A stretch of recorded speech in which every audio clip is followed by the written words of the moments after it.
I'm Mike Hall, the Executive Director of Three Rangers Foundation, and through our missions and programs, we support the Ranger Regiment's Ranger for Life initiative by providing experience, guidance, and vetted resources to current and veteran Rangers and their families. We support the 75th Ranger Regiment's Ranger for Life programs by providing benchmark transition assistance to current and veteran Rangers. We maintain transition counselors at each Ranger Battalion, offering timely and personalized support in the regiment's transition Big Five of mentorship and networking, education, financial wellness, VA benefits, and holistic fitness and wellness. Central to our approach is our extensive mentorship program, leveraging the network of 10,000 formal and informal former members of the 75th Ranger Regiment to enhance opportunities and ensure Rangers thrive in their post-military lives. These meaningful relationships allow both mentors and mentees to stay connected to the Ranger community and benefit from shared experiences and guidance. We believe transition is truly a lifelong event.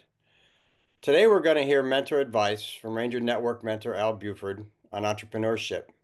Al, it's great to catch up with you again.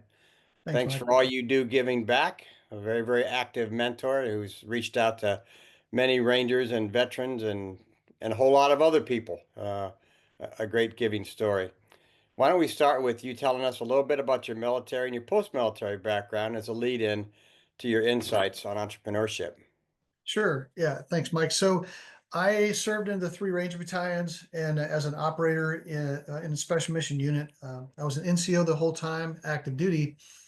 And I finished a master's degree right before I retired at 20 years in organization development and got right into business. It was a startup, triple canopy, and I learned a lot very quickly in that environment on the corporate side. And then about 6 years later, myself and a couple of business partners, also former NCOs, one Ranger and another Marine, we went into business together with Patriot Group International. And so we went from zero to over 1,000 people in about 16 years. And we have won Best Place to Work in Virginia in the large business category 2 years in a row now, and several awards in the medium and small category when we were at that size. So the becoming an entrepreneur is a block of instruction that I typically give in the Ranger Regiment transition um, uh, events that we do. So, Mike, did you want to have any specific question before I roll right into the presentation? You're on mute, I think. Yep, please just roll right into it. Okay, very good. Thank you. So, becoming an entrepreneur, why would anybody start a business? My thoughts about it are if you like autonomy, the idea of no limitations or no ceiling appeals to you. If you like being a part of a dedicated small team, or maybe you want to have a lower risk business that's more of a lifestyle business, or you have some thought about a higher risk, higher reward business model. You can do entrepreneurship in sort of both directions. And maybe you have some passion or purpose that you want to pursue. Those are some of the reasons. Some definitions that are important for military people to understand in civilian world. An employee is someone who receives a W-2 at the end of the year, and a consultant is someone who receives a Form 1099 at the end of the year.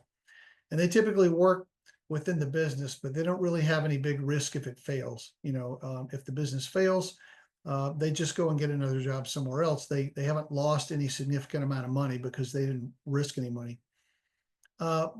But likewise, there's no significant reward other than your paycheck if the business thrives. An investor provides capital to the business, but typically doesn't actively work within the business. And I do both. I actively work within Patriot Group, and I have invested in 4 other companies at the moment. And so I'm a shareholder in those businesses, and I serve on the board of some of them. Entrepreneur, my definition is they both invest in the business and they actively work within it. And that's what I am with Patriot Group. A business, in my definition, a mature business, it makes money while you sleep, and it has value independent of the founders. And consulting gigs don't really do this. If you stop working as a consultant, it stops earning money. But if you build a business that's actively out there doing what it does. It's selling software subscriptions, or it's providing services on long contracts, things like that. Well, it's building value whether or not you show up on any given day. And that's really the difference. And then working in the business versus working on the business. I define working in the business as you're actually doing the thing that the business does. And so if you're out there helping provide services of some variety, or manufacturing or whatever, you're involved in that on the day-to-day business and running of that. But working on the business is when you are helping to make the business more efficient, you're helping the business to grow, you're helping the business become more valuable. And that actually is more value added usually in the long term once you get past the startup phase. And so founders need to transition from working in the business to working on the business at some point. Otherwise, it really just is not going to grow past your ability to provide that labor. And so who is suited for the entrepreneurial path? I think a lot of people within the special operations community can be very well suited for the entrepreneurial environment, because it involves operating with incomplete information. It involves taking risks. It involves moving forward and, hitting the environment and then pivoting to some extent. In the Army, we call those, alternative courses of action, things of that nature, contingency plans. And so we're used to that. So people who are comfortable with ambiguity and uncertainty, they're comfortable with financial risk, which that one was new for me, but I learned how to deal with that. People who are able to prioritize and focus and tune out the noise of all the things that really aren't that important to your long-term goals, and focus on the things that are helping you move toward your long-term goals. A lot of people in special operations are able to tune out a lot of noise and just focus on it. And, sometimes that's awesome. And sometimes it, is not great for your personal life and things like that. But that's a trait of people in special operations. They can focus and go get it done. Being mentally agile and able to pivot. If something doesn't go your way, you're accustomed to that environment. An aircraft goes down and you cross load, bam, you're used to that sort of thing. Financial situation, if you've been careful with your money over your career, and you've got some savings and investments and things like that, and you're able to withstand, say, 6 months at a minimum, maybe even up to, say, 24 months with no paycheck, because you have, passive income or a spouse income, things like that. That will give you a lot of latitude in how you go about pursuing a startup business or being an entrepreneur in any capacity. And this one was really kind of personal for me. This idea of being a part of a large organization's bureaucracy, just nauseating you. I never was a part of Big Green Army, and I was never really a part of a massive corporation like a Lockheed or a Raytheon or wherever. I was never ever drawn to that. I always liked the small, agile team kind of an environment, and so that's why I did the things I did, because it appealed to me. Three biggest predictors of career success: the ability to speak well, the ability to write well, and the quality of your ideas. That will take you a long way. And those are all things you can develop without sitting in a classroom. I think that there are people who spend time learning a third and a fourth language, and they really don't do well in English. And I think if you're trying to be successful in the Western world, being very proficient in both your writing and your speaking, and the ability to convey your ideas well, that all leads to your ability to influence people, to become a part of your organization, to give you a line of credit, to buy your services. It's essential. There's just no two ways about it. It's essential. Opportunities present themselves to entrepreneurs or prospective entrepreneurs. Sometimes they look like problems or inefficiencies, risks or trends or ideas.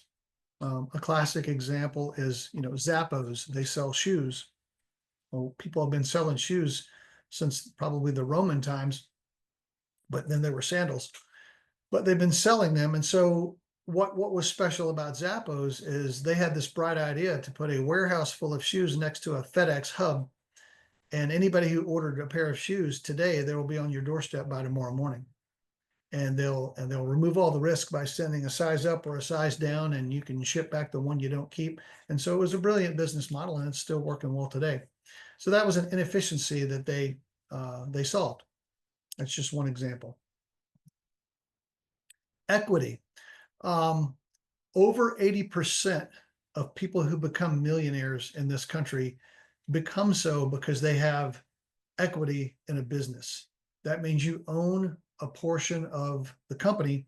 And when the company distributes profits at the end of the quarter, at the end of the year, in addition to your paycheck, you get your portion of those profits. And so if you own 20% of the company and they distribute $1 million, well, you get $200,000 and so on.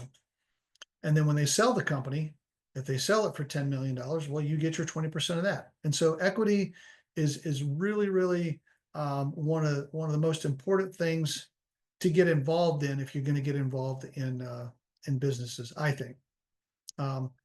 If you have a job, then you're helping somebody else make their dreams come true. But if you have equity, then you're helping to make your own dreams come true. So founders shares, different kinds of equity. Whatever they designate it, Class A, preferred, whatever the designation is, having the same shares as the people who founded the business. Anytime I invest in a company, that's what I'm after. I don't want a different class of stock because you get treated differently when it's time to sell the business or if there's debt or whatever. And so you want the same class of shares as the founders. Phantom stock really isn't stock. It's just profit sharing that's based on profitability and distributable cash. And when the company sells, quite often you get nothing out of it. And so I would avoid any kind of phantom stock unless that's all you can get. But attracting investors. So you'll have to have like a business plan, a pro forma, a break-even analysis. And that's kind of what you use to help attract investors to your company. This is the vision. This is the pot of gold at the end of the rainbow, and here's how we're going to get there. You tell that story. Stock dilution. So if two of us own 100% of a business, each of us has 50%. If we bring in another partner and they buy 50%, well, my partner and I now go to 25 each. And so it just works like that, you know, and if you can get to your business objectives without getting diluted, that's often great. But sometimes it makes sense to get diluted many times because the market opportunity is proceeding so quickly, you have to take on investors to be able to create the value in your business, whether you're building a piece of software and you need some features. And so you want to take on a few investors so we can sell it, you know, very quickly versus we can't really sell it right now because our competitors have something that's much more compelling. So then it just dies on the vine because you were afraid to get diluted. So it's a return on investment kind of an analysis that you have to go through. And, you know, any path can often get you there, organic growth versus continuing to take on investors, but just understand about dilution. And then profit distributions. I've already explained that. Valuation, what is your business worth? How much can you sell it for? Well, there's a multiple of your earnings, and it varies by interest or by industry. So if we were selling concrete, for example, the multiple of earnings, let's say you make $1 million a year in profit in your concrete company, well, that multiple in that business might be 2x, they call it. And so it sells for $2 million. But if we're selling something like intellectual property, something that's infinitely scalable, like software as a service, well, the multiple in that business might be 10x or 20x, you know, and if it's biotechnology or pharmaceuticals, it might be 100x. And so your valuation based on your profitability, that's probably one of the simplest ways to value a business. There are a lot more complex ways to do it, but you know, a lot of it's just based on your profitability and what's happening in your space and the scalability. Liquidity events, that's generally when you sell your company. And, you know, some people build and sell a business in 3 years by design. I know a guy who put over $30 million in the bank in 3 years, and he went and built another company and he flipped the next one in 2 years. And these were software companies. He knew what he was doing. It's taken us 16 years at this point to build Patriot Group to the size that it is. We're over 1,000 people now. Services businesses build a lot more slowly. So everything I invest in now is some sort of intellectual property play. And while we're talking about this, I want to talk about the three kinds of businesses. There are businesses that succeed wildly and get you that financial independence or that generational wealth or whatever you want to call it. There are businesses that fail. And there are what some people call zombie businesses. And those are businesses that you come into every day and you work really, really hard and you really give it your all. And it could be like a small restaurant or a car wash or a laundromat or some other kind of services business where you clean offices or something. But it's your business and you're grinding. And at the end of 20 years, you really haven't built a whole lot of value. And so, it's called a zombie business is because you come in and you slave to it, but at the end, you really don't have a lot to show for it other than the pay that you received and all the pain of running a small company. And so if you're thinking about getting yourself into a business, I would really, really focus on the scalability of it. The intellectual property. Is it a brand? Is it a piece of software? Is it, something that you can sell an infinite amount of versus I'm going to go push up a burn and start a range and teach people how to shoot.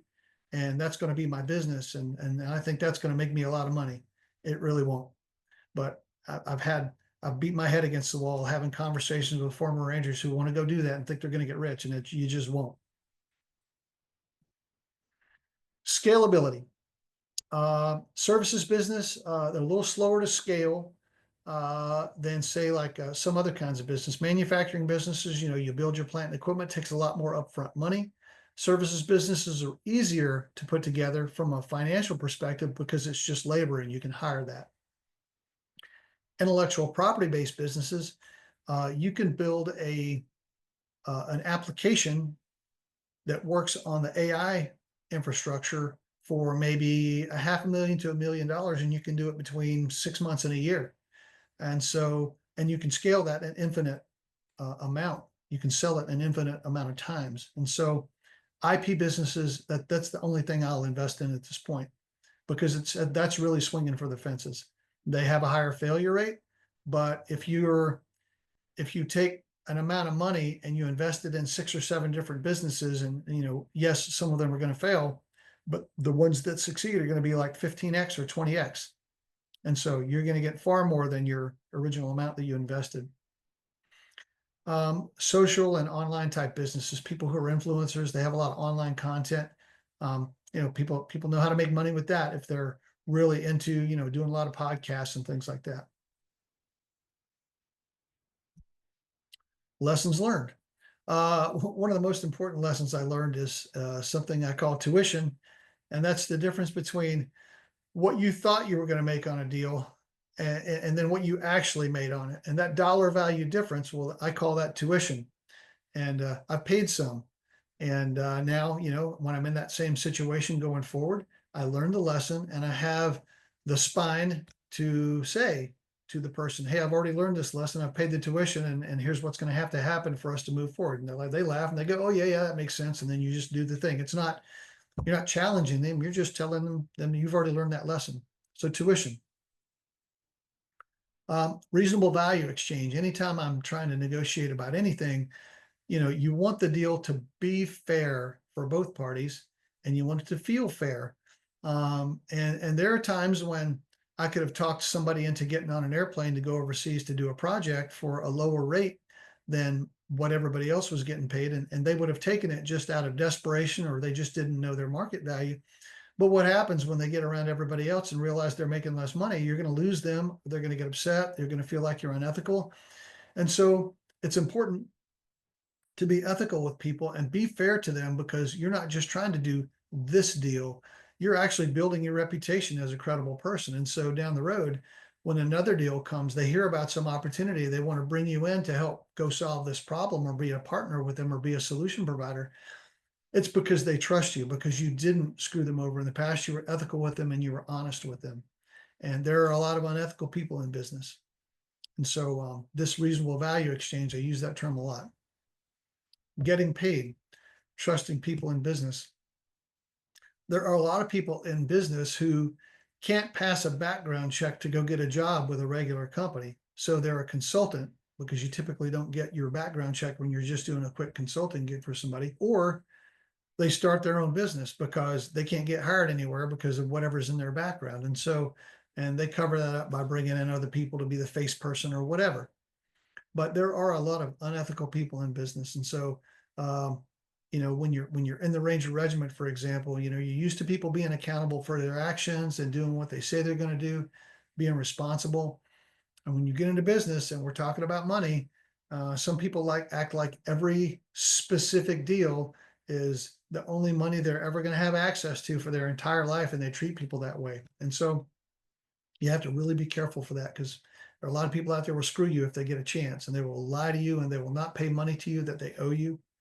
Um, and we've been in that situation. Again, more tuition. A great movie to watch is the Founder movie. It's about how Ray Kroc really had his way with the McDonald brothers, to the extent that when he was finished with them, they had to take their own name off of their original McDonald restaurants because he owned it. He lawyered them and he lied to them and then lawyered them into the ground. Values alignment of business partners. It's really important that anybody you go into business with is their values are in alignment with yours if you want to function efficiently. If you have three business partners who are honest and ethical and follow the rules, and one who wants to take shortcuts all the time and try to cheat people, well, every decision you make, it's not going to be efficient because you're going to be arguing about how to get the thing done. So I just always say, all the business partners, their values need to be in alignment. Either you all need to be honest and ethical, or you all need to be straight up crooks for that business to operate effectively. I vote for the former, but there's people out there who do it the latter. Values alignment. Yep. Okay. Cover that. Don't count on other people's money. If you are a part of a deal, a value chain where maybe you create the product and somebody else moves it to market and somebody else puts it on their shelves to sell, everybody has to make money in that part of the process. And so if you're getting $1 per item and you are fine with that, don't get upset when you find out somebody later in the value chain is getting more money than you're getting out of it. Don't count other people's money. There's no good purpose for it, and it will just drive you crazy. It doesn't matter. Set the conditions for your own success. Just like a raid or an ambush, you want to do things based on setting conditions for your success, not because of some arbitrary date on a calendar. These kinds of things you can do are self-educating. We talked about speaking and writing. Another really important area is selling skills. It's really difficult to put a business together if you don't have the ability to convince people of a course of action. And anybody who's ever been a good NCO has had to develop some selling skills. You've had to advise and convince, your commander, for example, or some staff folks about courses of action, why this one is better for the mission and the team than maybe these others. Technical knowledge, whatever it is you're going to go do, you have to, develop some technical knowledge about it. Online courses are a great cheap way to develop yourself. And it's kind of the golden age of learning now. You can go to Udemy, for example, and learn just about anything, whether it's about AI or software engineering or whatever. It's a great way to develop yourself. Professional certifications, I'm a big advocate. I got a master's degree in organization development. As I was retiring from the Army, I received that degree and got right into business. But then I shortly thereafter went and pursued a professional certification in project management. And also I was certified senior professional in human resources, and then a global professional in human resources. And those all were study processes and testing processes. And I would say whatever field you're going to go into, find out what the certification is and get that, because it's kind of like being an infantry NCO in a Ranger battalion, and or you're trying to become an NCO, but you can't get your tab, and so you're not going to be an NCO.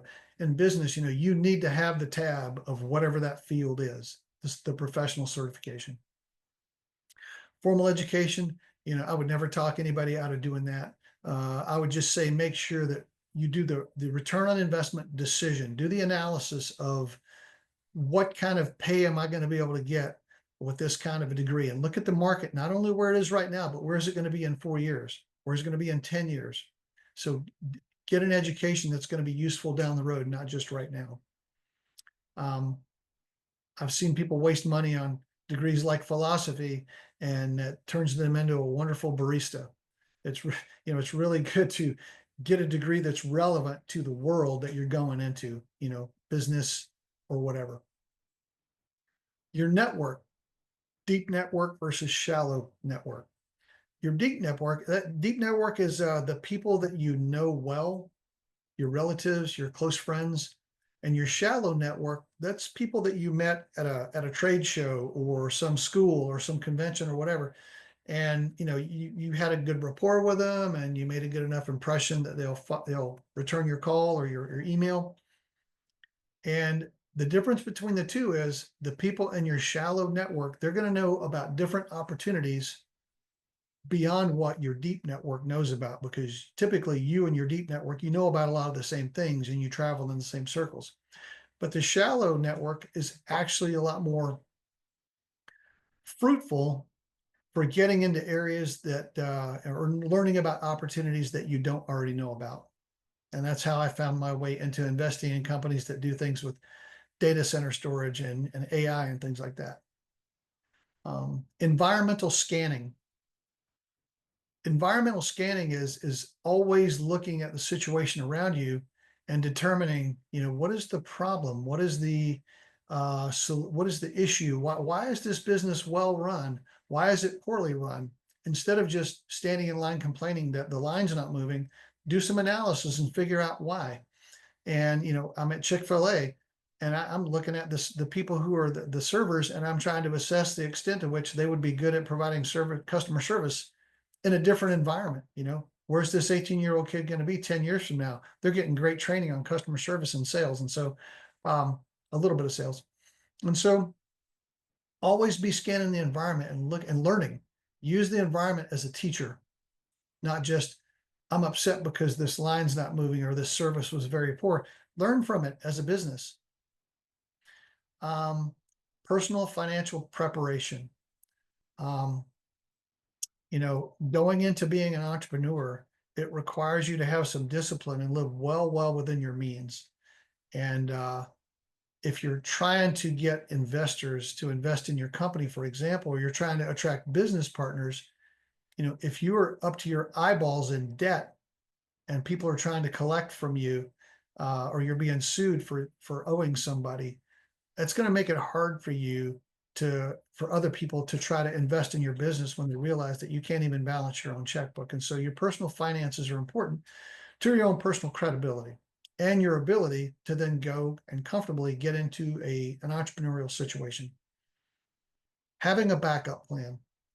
If this business fails after we've done all the pivoting we can do to be relevant to a market segment, what then? Well, in 2004-5 timeframe, if the first business I became part of had failed, my backup plan was to just go and do what all the rest of my friends were doing, is just go do security overseas. And that was my plan. Well, I didn't end up needing to do that. I was able to stay on the corporate side and learn and grow. And now I'm, having been a serial entrepreneur and investor, I'm glad that I did what I did. And I'm also glad I had a backup plan, because there was a concern that it was high risk and it could have very well failed. Spouses' role considerations. If you have a spouse, are they going to work inside the business or are they going to work outside the business? Either one can work. It's very important to understand that if you hire friends and family in your business, when there's a performance issue, you have to counsel and coach and sometimes terminate the employment of friends and family. So just understand that. I've watched guys, feel like the hero when they're hiring all of their relatives into a startup company, only to have to then go around and terminate a bunch of them when they can't perform at all. And then that makes Thanksgiving dinner really awkward. So if you have a spouse who, let's say they have a job that provides some sustainment income while you're doing this, risky entrepreneurial venture, and they're putting into the 401k, and maybe they have healthcare benefits or whatever. There's a lot of reasons where having your spouse doing something else actually makes a lot of sense. I invested in a business where the guy's wife is a school teacher, and it's their healthcare benefits that they're using, her healthcare benefits, while he's getting the business off the ground. Um, and then sometimes it's just really the right role is you're out there grinding and hustling and working hard and going to meetings and dealing with all the stress of building a business, and you come home to a comfortable, well run, safe space of a home where you just come home and okay, I've got a place to recharge, and I've got people who care about me, and I've got good food to eat, and I can just relax for a little bit.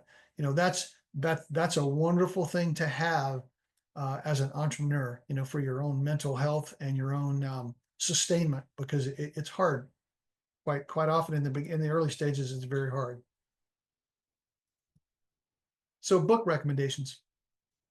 There's a book named Cues by Vanessa Van Edwards, and it's about charismatic communication and the nonverbals, the congruence required to be able to uh, have all of your body language match, but also how to read other people and to notice those incongruencies which indicate deception. And so that's a really good book, Cues, Vanessa Van Edwards. Closer Survival Guide by Grant Cardone. For transactional sales, you're dealing with one or two other people and you're trying to sell it right now, whether it's, high-end watches or cars or houses or whatever. You're dealing with, one or two other people usually, or trying to get bankers on board, trying to hire employees, trying to get business partners. All of these methods work very well. And you're really only trying to get people to make a good decision that's in their own best interest. It's not that you're doing something sleazy, trying to sell ice to an Eskimo. They don't need ice, and so that's unethical. What you want to be doing is learning what's important to somebody, and then helping them make a good decision that's in their own best interest and in your best interest as well. And if our company can't help somebody do what they're trying to do, we will tell them, hey, this isn't really our sweet spot, but let me make an introduction to this other company. And they go off and do business together. And then guess what happens 6 months from now when they need what we do? They call us first because they trust that we're not going to try to sell them something that we can't do well. But let's get real, or let's not play. Mahan Khalsa. This is a book about complex deal selling skills. You've got a 2-year procurement cycle, and they have a source selection committee, and they're going to cull through 20 companies to get to 4 finalists, and that's a very different kind of selling, and it's very complicated, and there's a lot to it. And so Mahan Khalsa is really kind of the guru in that space. Another great book is called The Elements of Style by Strunk and White. That's a writing guide. It's very brief, and if you follow that book, you'll probably write better than 90% of the people out there. I know some college graduates who don't write very well, and if they just followed that simple style guide, they would write well. And so it's a great book. And I keep it as a reference, and I've given away a dozen copies. I gave it to my kids, and it's worth having available. 10-day MBA. It's a little dated because of the digital and AI world that we're in right now, but the basic principles of profitability and the terms of running a profitable business, those are relevant. 0 to 1 by Peter Thiel. It's about startup companies and not building something where you're going to compete head to head with other people, like the airlines, for example. It's a really hard business because everybody's grinding with marginal, small profits. You want to try to do something that nobody else is doing. Get a patent and have it protected for a while. And then Mastery by Robert Greene, or anything else written by Robert Greene. 48 Laws of Power. He's amazing. And then timing. Setting the conditions for your success. If you're coming right out of the Army and you aren't the technical expert, maybe on writing a piece of software or something, you're going to do something more general in business. I think it's a good idea to get a job with another company and learn about business for a few years. And one example is a former operator friend of mine who was overseas doing contracting. And then the next time I saw him 4 or 5 years later, he owned an HVAC business in the town where he lived. And I asked him how he got into that. And he said his AC went out. So he brought in three companies to get quotes, and it was crazy expensive. And he priced the equipment, and he realized there was a lot of margin in that business, and there was more demand than there were good service providers available. So when the demand far exceeds the supply, you can charge higher prices. And so that's exactly what he did. He got a job with an HVAC company for a year, and then he went and started his own business. And that's it. Mike, do you have any questions? Anything I didn't cover? Maybe I could help fill in some blanks.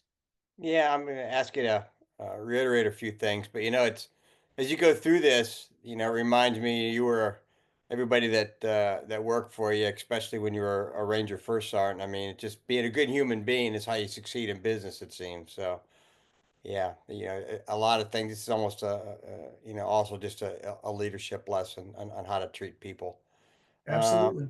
Yeah, you touched on it, but what do you tell guys, whether they're 4 or 5 year guys or retiring guys, and they want to be entrepreneurs, and unless you got a rich uncle that left you a lot of money, I mean, what are the basics you tell guys? Okay, while you're in the service, take care of these things, do these things, i.e., what I call use other people's money. What should you do when you're in the service to prepare for, for many people, this is a mid or long term goal, probably. Right. Well, a couple of things. One is to not keep yourself cocooned into your little ranger network, and all you ever do is what the guys in your rifle company do in your off time. Get yourself into other social and business networks. Go to a seminar on some topic that interests you and meet other people that are not in the Army. One of the things I did was I went to a college campus and taught ROTC as my last job, as a way to be around more civilians and spend time developing myself to some extent, and to go and learn and grow in a different way. And so while you're on active duty, you don't necessarily have to leave the regiment to do that. You can just go online and look up some topics that interest you, and drive to Seattle or Atlanta or whatever's near you, and go to some seminar on sales training, or whatever the thing is, whatever the topic is that interests you. And so get outside and build that secondary network, that shallow network. Be busy, be on that. And then secondly, self-development. I literally watched. We had a team leader and then a troop sergeant major writing papers for the master's program that he was in while he was sitting on an airplane rigged up to jump. Like, he's working on his papers, like every waking moment he was working on his coursework. He was doing self development, and that's kind of how I got into it. Was when he's like, hey, you didn't get picked up for E7 in the secondary house. You probably need to start working on some college courses. And so that got me going down that path. And I was thankful for that counsel. And so self-development, and being that we are in the golden age of learning, there is no excuse. Anywhere on this planet, you can be doing an online course. We have guys overseas that are in a shipping container of a room at night, and they're working on their MBA. I bet you we've had 4 or 5 guys do their MBA while they were overseas. And then they come back after 4 or 5 years of doing that, and then they go and start a business or get a job on the corporate side. And so self-development, continually sharpen the saw. And there was a general named John Mulholland, and he's got this somewhat famous quote. And that quote was, damn a man who doesn't read. And I love that. Yeah. I wasn't raised as an academic, and I wasn't raised to read, but at some point, I really got into that. And I can't remember, maybe it was Benjamin Franklin, but the quote was, you know, people who don't read have no advantage over those who can't. So self-development, that's what it's all about in my book. And guys want to start their own company, or they want to work for themselves. I mean, normally you can't just get into that right after you get out of the service. So you're going to go work for somebody. Is there advantage to working for a consulting company? Is there advantage to work in the same industry that you want to work into, or is it just getting with a good organization until you build up your finances and you've got your nest egg to be able to do that? Any Right. advice on, Well, again, going from your midterm goal to maybe your long-term goal? sure. I think small and medium companies have some advantages over really big corporations like a Lockheed or a Northrop or Boeing or something like that. In that, in smaller businesses, you as an individual are going to have an opportunity to do a much wider variety of tasks and be exposed to a broader variety of things because they just don't have as many specialized people to do things. And so that was kind of my approach to getting in with startups. And once they get to a certain size, it starts getting bureaucratic. It's time for me to go do something else because I don't like large businesses. However, let's say that your goal is to become, um, a super genius at quality management. Well, the place to really get super, an inch wide and a mile deep is going to be a big company like a Lockheed or a Northrop or a Raytheon, and they're going to get you into quality management training, and you're going to have a mentor, and you're going to learn and grow in that narrow space, and then you become super good at that one thing, whatever that one thing is, and then you go off and do it. You could be a quality management consultant or whatever with your own company. So I would say the size of the business you go into is probably the most important thing for those reasons I just described. Yeah. Last thing, I think I know who you're talking about, the HVAC business. I think he's in our mentor network also. And it's an interesting story of how he got there versus maybe what he thought he would do. But you know, you Yep.